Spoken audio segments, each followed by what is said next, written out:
So let's take a look at how we can represent relations. The first representation we have is using matrices. And as we saw before with the Starfleet Academy example, you can have the elements of set A as the rows of the matrix and the elements of B as the columns.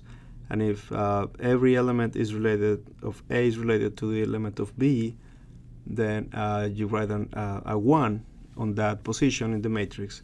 Otherwise, you write a 0.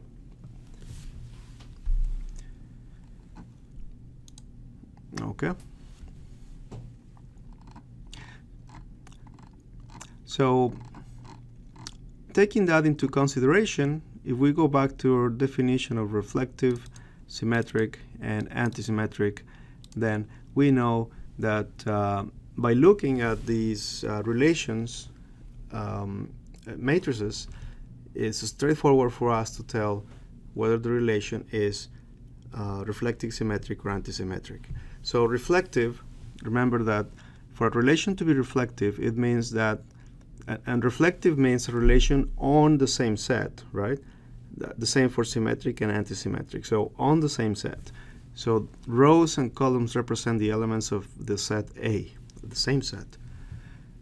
So for this relation to be reflective, then you need that the main diagonal of this matrix is equal to 1. Why? Because the ith element is related to the ith element. So that will always make the main diagonal, all of them equal to 1. What we have in the other parts of the matrix, we don't care. As long as the main diagonal is all 1s, then we have a reflective relation. For the case of symmetric, we have that we don't care about the diagonal. The diagonal could be anything. But if we go back and revisit the definition of a symmetric relation, we know that if A comma B exists, then B comma A exists as well. In other words, this is a mirror matrix with respect to the main diagonal. If you were to fold this matrix from the point of reference of the diagonal, then you have a perfect match of all the values on those upper and lower parts of the matrix. For the antisymmetric, you can also tell that according to the definition, we don't care about the main diagonal. It could be anything. It could be a reflective relation. Same for symmetric.